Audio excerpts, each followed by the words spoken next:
राधे राधे जी आप सभी को। तो अभी हमारा आईबीपीएस एसओ का एग्ज़ाम तो है 29 अगस्त को, और जिन्होंने सीआईएल का दिया है तो उनका 24 अगस्त को। लेकिन फिर भी काफ़ी लोग ऐसे होंगे जिनको ये डाउट होगा कि मे बी वो इस ईयर के लिए प्रिपेयर नहीं है, वो नेक्स्ट ईयर अच्छे से प्रिपरेशन करके वो करेंगे और वो और भी फॉर्म फिल करना चाहते हो। और देखो करना ही चाहिए, आपको एक सेकंड ऑप्शन लेके चलना चाहिए। इवन तो अगर गवर्नमेंट जॉब की बात करो तो आप जितने ऑप्शन लेके चलो उतना अच्छा है। तो कुछ अभी रिक्रूटमेंट्स आ रखी हैं और अभी कुछ उसकी ओपनिंग एंड क्लोजिंग डेट आ रखी है, और दो आज 12 तारीख को आपको ये वीडियो मिलने वाली है।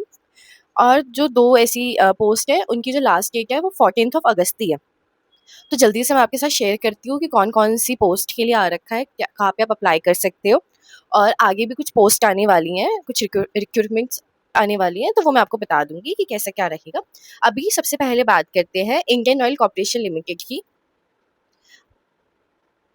आईओसीएल की बात कर रहे हैं हम इसमें। आईओसीएल में जो हमारी पोस्ट रहने वाली है वो इंजीनियर ऑफिसर की रहने वाली है, ए ग्रेड है। इसमें जो पे स्केल है वो 50K से लेकर 160K तक है।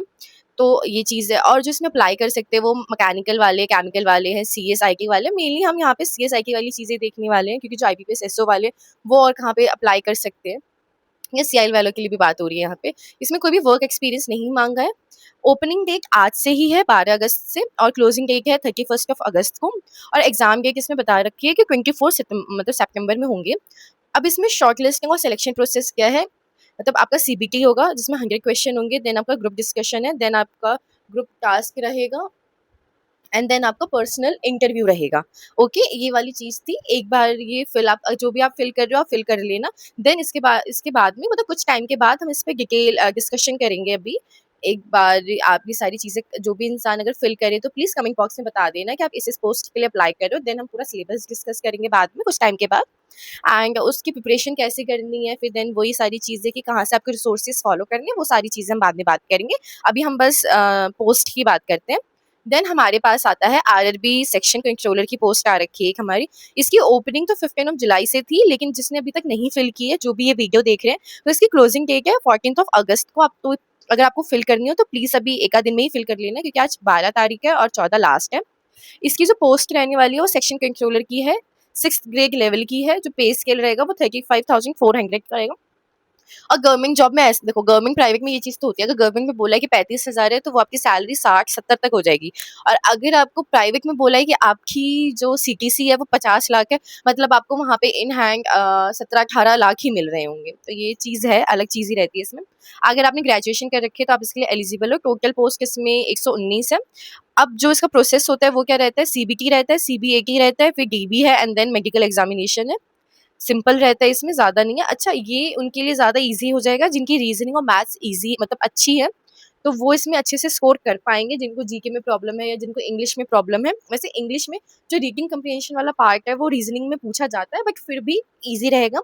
तो टोटल इसमें 100 क्वेश्चन है एंड 120 मिनट्स की, मतलब पूरा पेपर 120 मिनट्स का रहता है, 2 घंटे का रहता है। एक और चीज़ है यहाँ पे कि नेगेटिव मार्किंग नहीं है, तो काफ़ी अच्छी पोस्ट है, आप इसके लिए अप्लाई कर सकते हो। तो जिसको भी अप्लाई करना है देन प्लीज़ आप जल्दी से जल्दी अप्लाई कर देना, लास्ट डेट के लिए भी मत रहना। अगर आप अभी वीडियो देख रहे हो तो अभी ही अप्लाई कर देना।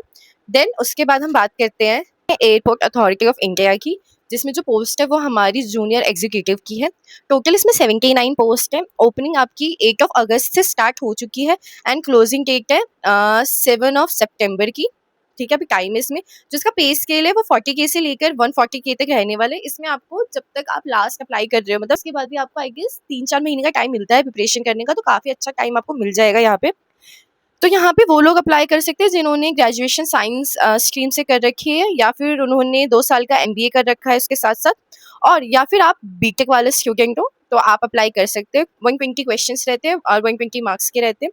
2 पार्ट होते हैं इसमें, एक नॉन टेक वाला पार्ट है और टेक वाला पार्ट है। तो टेक वाले पार्ट में, अच्छा, नॉन टेक वाले पार्ट में, टेक वाले पार्ट में दोनों में ही 60-60 क्वेश्चन पूछे जाते हैं आपसे। टेक वाले पार्ट में आपके 24 क्वेश्चन मैथ्स के होंगे, 24 क्वेश्चन फिजिक्स के होंगे, 12 क्वेश्चन बिजनेस एडमिनिस्ट्रेशन के होंगे। काफ़ी लोग ऐसे होंगे कि जिन्होंने बीटेक किया लेकिन उनको बीटेक वाले सब्जेक्ट में काफ़ी प्रॉब्लम रहती है, लेकिन उनके मैथ्स और फिजिक्स 11th-12th की काफ़ी अच्छी है। और ऑलमोस्ट ऐसे होंगे लोग कि जिनकी 11th-12th की फिजिक्स मैथ्स बहुत अच्छी है, क्योंकि मोस्टली सबने जेईई दिया है तो सबकी बहुत अच्छी होगी। तो आप प्लीज़ इसके लिए अप्लाई करना, बहुत अच्छी जॉब है ये भी। नॉन टेक पोस्ट की आप बात करोगे तो English, quant, reasoning and GK वाली बात है। जो जीके है इसका वो आपका एआई से ही रिलेटेड पूछते हैं ये। वो 12 क्वेश्चन आते हैं यहाँ पे आपको, और बाकी जो इंग्लिश पॉइंट और रीजनिंग है इसके 48 क्वेश्चन आएंगे। अच्छा, इसमें भी नेगेटिव मार्किंग नहीं है, तो ये किसका प्लस पॉइंट है।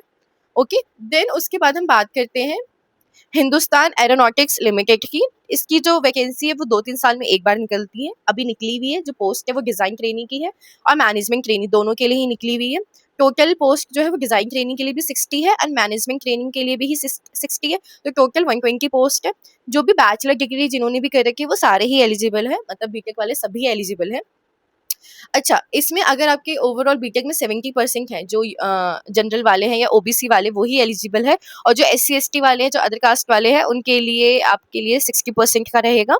ओपनिंग इसके 29 जुलाई से थी और अभी क्लोजिंग 14 अगस्त को है, तो मतलब ज़्यादा टाइम नहीं है। वो भी 2 बजे से पहले-पहले आपको फॉर्म फिल कर देना है। इसका फॉर्म भी बहुत छोटा रहता है।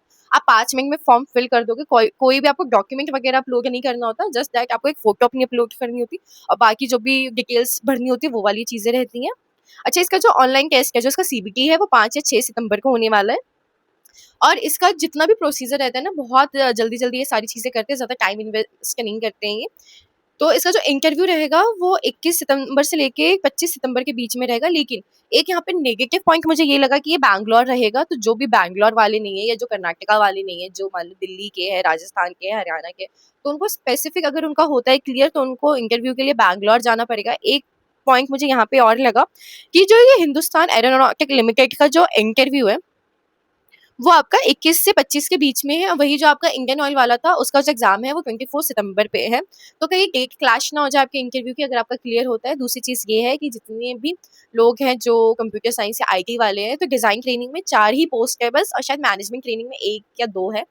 तो आप ये चीज़ देख लेना कि 4 पोस्ट में आपको अगर करना है और आपका क्लियर होता है, आपको बैंगलोर जाना है, वो आपके लिए कितना सूटेबल रहने वाला है, कितना नहीं रहने वाला है।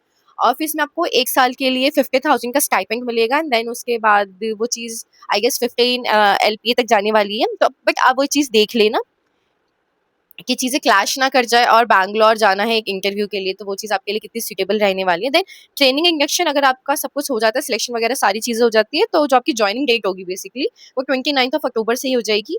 तो ये जो 4 अभी आ रखे हैं, मतलब अभी बहुत सारी चीज़ें होंगी, मतलब बहुत सारी पोस्ट के लिए आ रखी होंगी चीज़ें, आपको इवन पता भी होगा, आपने भर भी रखा होगा, और ऐसे बहुत लोग होंगे जिनको इन सब के बारे में भी पता होगा। बट मैंने सोचा कि एक बार मैं भी बता दूँ, ऐसे भी कुछ लोग हो सकते हैं जिनको इनके बारे में नहीं पता।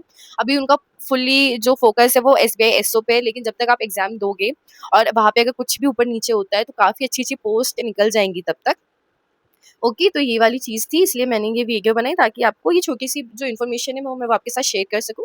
अच्छा, एक चीज़ और, अभी ना एफसीआई के लिए आई गेस या एसईबीआई ग्रेड के लिए अभी नोटिफिकेशन आने वाले हैं, तो उस टाइम पे हम बात करेंगे, जब भी ये आने वाले हैं, तो उस टाइम पे हम बात करेंगे क्या चीज़ें रहने वाली है, क्या चीज़ नहीं। और अभी आईबीपीएस क्लर्क और एसबीआई क्लर्क के नोटिफिकेशन आ रखे हैं, और एसबीआई क्लर्क में काफ़ी सारी वैकेंसी है, लेकिन वो स्टेट पे थोड़ा-सा प्रॉब्लम वो चीज़ कर रही है कि मानो कोई दिल्ली का है, तो शायद दिल्ली में कोई भी वैकेंसी नहीं है। साउथ साइड शायद से ज़्यादा है वैकेंसी इस बार, तो वो सारी चीज़ें आप देख लेना। तो ओके, बस इतना ही बताना था। Okay, bye-bye.